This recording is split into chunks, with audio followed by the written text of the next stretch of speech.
গোলে মালে পীড়িত কইরো না।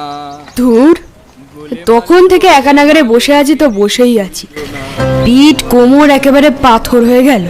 এই হচ্ছে তোমার এক দোষ, জানো তো, একটুও ধৈর্য নেই। আর কত ধৈর্য ধরবো বলতে পারো? শরীরের সব রক্ত যেন মশাই খেয়ে নিল, তার উপরে এই হেরে গলায় গান। তোমরা একটু থামবে? সেই তখন থেকে বকেই চলেছ। এরপর আর বিশেষ কোনো কথা উঠল না। গ্রামের এমন অপার সৌন্দর্য আমি শুধু দু চোখ ভরে দেখছিলাম। মাঠের পর মাঠ জুড়ে কাশফুলের শাড়ি আর একের পর এক পানের বরজ। ওই যে দূরে গোধূলিকে যেন গ্রাস করলো সন্ধ্যার অন্ধকার। ভাগ্যিস বাবা জোর করেছিল অফিসের বড়বাবু ভূদেব চৌধুরীর বাড়ি আসার জন্য। এই গ্রামে নাকি ভূদেব বাবুদের পৈতৃক এক বাড়ি আছে। প্রতি দুর্গাপুজোতে তাঁরা সপরিবারে এখানে আসেন, তাই তাঁরই অনুরোধে এই গ্রামের বাড়িতে বিজয়া করতে আসা। তাহলে বাবুরা, চড়কতলায় কাদের বাড়ি উঠছেন? ভূদেব চৌধুরীর বাড়ি চেনো নাকি? ভূদেব চৌধুরীর বাড়ি? ও, চৌধুরীদের বাড়ি। দুর্গা পুজো হয় তো? হ্যাঁ হ্যাঁ, ওদেরই বাড়ি। লোকটা জবাবে আর কিছু বলল না। তারপর একটা গলির সামনে এনে দাঁড় করালো তার ভ্যানটিকে। গলি ধরে একটু এগোতেই চোখে পড়ল খড়ে মোড়া কিছু ধানের গোলা আর কিছু কাঁচা পাকা বাড়ি। তারপর অদূরেই দেখতে পেলাম সেই পেল্লায় বাড়িটা, বসন্তের আঙিনা। ওই তো, ওইটাই ভূদেব বাবুদের বাড়ি মনে হয়। দেখলাম দুজন সন্ডা গোছের লোক পাশে চায়ের দোকানে চা খাচ্ছিল। গেটের কাছে ঢুকতেই ভাঁড় ফেলে আমাদের দিকে এগিয়ে এলো। আরে দাদা, নমস্কার।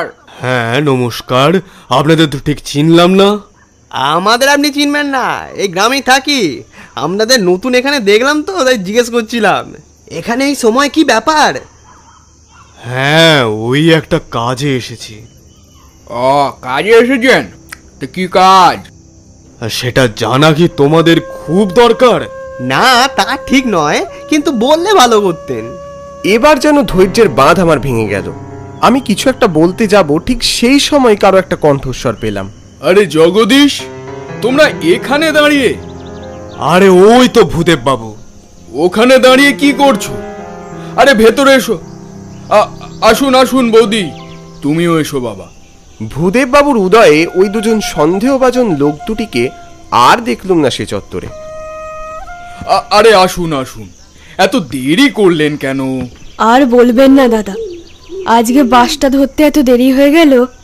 আচ্ছা আচ্ছা, আপনারা নৈহাটি দিয়ে আসেননি তাহলে? না, আমাদের বাড়ি থেকে ওদিকে আসতে গেলে তো আরো দেরি হয়। বাড়ির চৌহদ্দি পেরোতেই প্রশস্ত ঠাকুর দালান। সেখানে এক উজ্জ্বল প্রদীপ পুরো জায়গাটাকে আলোকিত করছে। উৎসবের চিহ্ন এখনো দালানের এদিক ওদিকে ছড়িয়ে পড়ে আছে। এই তো গতকাল সন্ধে বিসর্জন হলো আমাদের প্রতিমা। কাল কত মানুষ, কত আনন্দ। আর আজ বাড়িটা কিরকম নিশ্চুপ। মা, মা গো মা। দালানে একটাও আলো জ্বালাওনি কেন? ইস, চারপাশটা কিরকম অন্ধকার হয়ে আছে। হাতে প্রদীপের থালা নিয়ে সাদা সালোয়ার কামিজে একটি মেয়ে সিঁড়ি দিয়ে দালানে নেমে এলো। খোলা চুল, ওর চোখ দুটিতে কাজল। ওই যে আমার মেয়ে তিতাস। ও, ওনারা এসে গেছেন। আমি যাই, ভিতরে গিয়ে ওদের খবরটা দিই। হ্যাঁ মা, তুই যা, আমি এনাদেরকে নিয়ে যাচ্ছি। সিঁড়ি দিয়ে উঠতেই ভূদেব বাবুদের মস্ত বৈঠকখানা। এমন সুসজ্জিত অন্দরমহল আমি এর আগে দেখিনি। কি গো, কোথায় গেলে তোমরা সবাই? এই তো একটু রান্নাঘরে ছিলাম। আপনারা একটু বসুন দয়া করে। মিতালি, ওনাদের শরবতগুলো একটু দিয়ে জানা। আসলে বুঝতেই তো পারছেন, দশমীর পর গৃহস্থ বাড়িতে যা হয় আর কি। আপনাদের জন্য সামান্য একটু জলযোগের ব্যবস্থা করা হচ্ছে। আহা, আবার এসবের কি দরকার ছিল? কি যে বলেন, চৌধুরী বাড়িতে বিজয়ার পর এসেছেন বলে কথা। বসুন বসুন। তা বাবা, তুমি এখন কি করছো? এই এবছর MA কমপ্লিট করলাম, এরপর বিএড করার ইচ্ছা আছে। বাহ, ভালো ভালো। আচ্ছা ভূদেব বাবু, একটা কথা ছিল। আপনাদের বাড়ি ঢোকার মুখে দুটো ছেলে আমাদের পথ আটকালো। কি সব উল্টো পাল্টা প্রশ্নও করছিল। দুটি ছেলে? আচ্ছা, ছেলে দুটিকে কিরকম দেখতে বলতে পারেন? কথা শেষ হওয়ার আগেই পর্দা সরিয়ে বৈঠকখানায় প্রবেশ করলেন বাড়ির মহিলারা।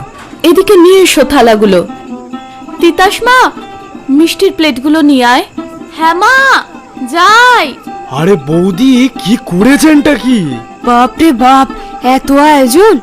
আরে জগদীশ, বিজয়ার পর এ বাড়িতে এসেছো বলে কথা। এবার আমার বাড়ির সদস্যদের সাথে পরিচয়টা করিয়ে দি বরং। এই যে আমার স্ত্রী জাহ্নবী, আমার একমাত্র মেয়ে তিতাস, আর ইনি আমার ভাইয়ের বউ শর্বরী। বহু বছর আগে আমার ভাই একটা অ্যাক্সিডেন্টে মারা যায়। মুহূর্তের মধ্যে ওদের এত সুন্দর সংসারটা তাসের ঘরের মতো ভেঙে গিয়েছিল। আহ দাদা, এমন খুশির দিনে কেন এসব কথা আবার তুলছেন? আপনারা দয়া করে খাওয়া শুরু করুন। ওনাদের সাথে কথাবার্তা, খাওয়া দাওয়া, ভালো মন্দের ভাগাভাগি চলল কিছুক্ষণ। হঠাৎ বাইরে দুর্যোগ শুরু হলো, অকাল ঝড় বৃষ্টি। এই যা, এই অসময় আবার ঝড় উঠলো নাকি? এরপর মুহূর্তে চোখের পলক ফেলতে না ফেলতে সারা বাড়ি অন্ধকার হয়ে গেল। ব্যাস, জানতাম লোডশেডিং হবে। খাবার সময় সব অন্ধকার হয়ে গেল। মিতালিটাও বাড়ি চলে গেল। শর্বরী, তুমি একটু মোমবাতিগুলো জ্বালাও না। মোমবাতির আলোয় ঘরের ঘুটঘুটে অন্ধকার যেন কিছুটা হলেও মুছল। এই রে, ওপরে রান্নাঘরে মনে হয় বাসনগুলো পড়ে গেল। দিদি, পায়েসে ঢাকা দিয়েছিলে? সর্বনাশ করেছে, ঢাকা মনে হয় দেয়া হয়নি। তিতাস মা, তুই একটু পায়েসের বাটিগুলো গিয়ে নিয়ে আয়। আমি আচ্ছা, যাচ্ছি। ততক্ষণে আমার পেট আইঢাই করছে। আচ্ছা, আমি না আর খেতে পারবো না। হাতটা কোথায় ধোবো বলতে পারেন? সে কি, এইটুকুর তো মোটে খেলে, এতেই পেট ভরে গেল। আমি এর থেকে বেশি আর খেতে পারবো না। তোমরা আজকালকার দিনের ছেলেরা না। আচ্ছা ঠিক আছে, তিতাস মা, তুই যখন যাচ্ছিসই ওকে বাইরের একটু বেসিনটা দেখিয়ে দে। হ্যাঁ হ্যাঁ, নিশ্চয়ই, আসুন।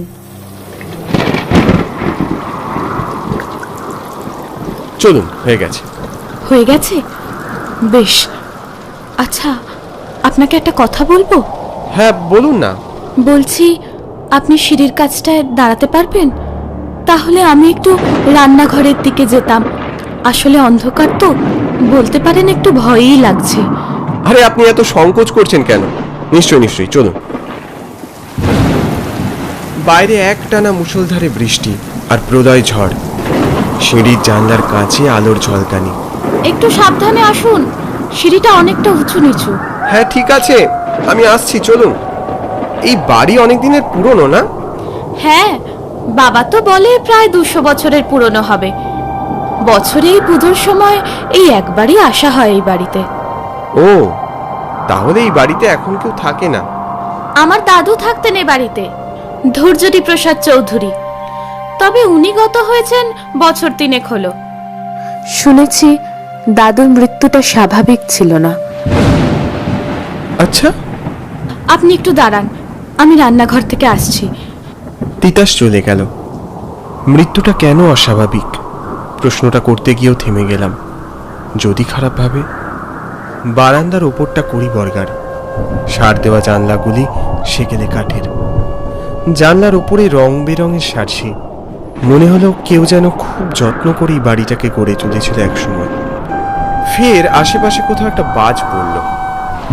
মুহূর্তের মধ্যে সেই আলোয় খেয়াল হলো বারান্দার এক কোণে রাখা আছে একটা প্রকাণ্ড যন্ত্র। খুব ভুল না হলে এটা একটা বিদেশি সেলেস্টা। বাহ, চমৎকার! এমন একটা জায়গায় এরকম একটা যন্ত্র দেখতে পাবো আমি তো ভাবতেই পারিনি। খানিকটা এগিয়ে গেলাম যন্ত্রটার দিকে। ধুলোমাখা যন্ত্রটার গায়ে হাত রাখলাম। এরপর যা ঘটনা ঘটল তা আমার কাছে বর্ণে প্রকাশ করা অসম্ভব। আমার হাত দুটোকে কে যেন চুম্বকের মতো টানতে শুরু করলো আর নিয়ে গিয়ে ফেললো সেলেস্টার রিডগুলোতে। স্বভাব সিদ্ধভাবে আপন গতিতে বেজে চললো সেই বিদেশি সেলেস্টাটা। কি হচ্ছে আমার সাথে? আর তারপর আমার চোখকে আমি নিজে বিশ্বাস করতে পারলাম না। আমার দুটো হাত যেন ক্রমশ কঙ্কালের অস্থিতে পরিণত হলো। চিৎকার যেন আমার কণ্ঠ দিয়ে আপনি বেরিয়ে এলো। বাঁচাও, বাঁচাও, কে আছো, বাঁচাও। কি হয়েছে? কি ব্যাপারটা কি? মনে হলো কারোর শব্দে সাথে সাথে বারান্দার আলোগুলো জ্বলে উঠল। তারপর সামনের একটা জানলার কপাট খুলে গিয়ে অন্ধকার ঘরে দুজোড়া চোখ যেন দেখতে পেলাম। কি ব্যাপার? তুমি এখানে? হ্যাঁ, না মানে তিতাস বলছিল এখানে দাঁড়াতে, ও ভয় পাচ্ছিল তো তাই। সব ঠিক আছে, কিন্তু তুমি ওই যন্ত্রতে হাত দিয়েছিলে কেন? না মানে আমি ইচ্ছে করে। থাক, আর বলতে হবে না। সব কিছুতে অধিক কৌতূহল না ভালো নয়। তিতাসের কাকিমার এরকম অদ্ভুত ব্যবহারের কারণ আমার বোধগম্য হলো না। সে সময় তিতাস এলো। পায়েসগুলো বাটিতে ঢালতে সময় লেগে গেল, যা অন্ধকার। তুই তো আমাকেও ডাকতে পারতিস। এখন চল নিচে। আমি স্তম্ভিত, শব্দহীন। আমার সাথে যেটা হলো সেটা কি আদৌ বাস্তব নাকি কল্পনা? কিরে, তোরা এতক্ষণ কোথায় ছিলি? আর বলো না দিদি, তিতাস পায়েসটা আনতে গিয়েই তো দেরি করলো। বারান্দায় তো বৃষ্টির ছাট এসে একেবারে একাকার কাণ্ড। সে কি, আমি তো মালতীকে বললাম জানলাগুলো সব আটকে দিতে। এবার তো বাড়ি যেতে হবে, যা অনর্গল ঝড় বৃষ্টি শুরু হয়েছে। এখান থেকে গাড়ি পাবো তো? তুমি কি জগদীশ, এই ঝড় বৃষ্টি মাথায় করে তুমি বাড়ি ফিরবে? এই বাড়িতে অনেকগুলো ঘর আছে, আজকের রাতটা এখানেই কাটিয়ে দাও তোমরা। হ্যাঁ ঠিকই তো, বাইরে একই অবস্থা, তার মধ্যে কেউ বাড়ি যায়? ওনাদের বারবার জোড়াজুড়িতে আমাদের এই বাড়িতে রাত কাটানোটা স্থির হলো। রাত্রে গ্র্যান্ডফাদার ক্লকের শব্দে কাঁচা ঘুমটা ভেঙে গেল। বাড়ি নিস্তব্ধ, শুনশান, যে যার মতো সবাই ঘুমোচ্ছে। সন্ধ্যার সেই ভয়াল সুর যেন আমার স্মৃতিতে আবার বেজে উঠল। আমি কিছুতে স্থির থাকতে পারলাম না। বিছানায় এপাশ ওপাশ করতে করতে একসময় উঠে পড়লাম। কি আছে ওই বারান্দায়? আমার অনুসন্ধিৎসু মন যেন সেটিকে আবিষ্কারের জন্য দৌড়তে লাগলো। সবার অলক্ষ্যে সিঁড়ির কাছে এসে দাঁড়ালাম। উপরের দরজাটা হালকা ভেজানো, দরজা একটা ছিদ্র খেয়াল করলাম। সেই ছিদ্রে চোখ রাখতে আমি অবাক হয়ে গেলাম। দেখলাম একটা প্রৌঢ় ভদ্রলোক সিলেস্টার মধ্যে কি সব খুটখাট করছে। দরজা ঠেলে ভিতরে ঢুকলাম। পাজামা পাঞ্জাবি আর শালে জড়ানো লোকটা গলা খাঁকড়ি দিয়ে উঠল। যন্ত্রটায় কতদিন ধুলো পড়ে আছে, কেউ কি আর কদর করে আমার এই শখের জিনিসপত্র? একদিন কত শখ করে সব আনিয়েছিলাম, রাজ সেসব দিন কোথায়? এক এক করে সব শেষ করে দিচ্ছে। এই যন্ত্রণা আমি কোথায় রাখি? লোকটা আসলে কাঁদছে মনে হলো। এগিয়ে গেল। আপনি এমন ভাবে কাঁদছেন কেন? কি হয়েছে আপনার? আর আমার হাওয়াতে আর কি আসে যায়? ধীরে ধীরে ধীরে আমার দিকে মুখ ঘোরালো লোকটা। ওর শরীর নয়, ওর মাথাটাকে লাট্টুর মতো ঘোরালো যেন। আমি আমার চোখ দুটোকে বিশ্বাস করতে পারলাম না। এই কোনো মানুষের মাথা নয়। ও, এই দৃশ্য আমার সহ্য হলো না। আমি আমার দুহাত দিয়ে আমার দুটো চোখ আটকে দিলাম। আঙুলের ফাঁক দিয়ে দেখলাম সেই নরকঙ্কাল হাওয়ায় কোথায় অদৃশ্য হয়ে গেল। আশ্চর্য! সেই মুহূর্তে আমার ঠিক পিছন থেকে কে যেন আমার সারা মুখবিবরটা চেপে ধরল।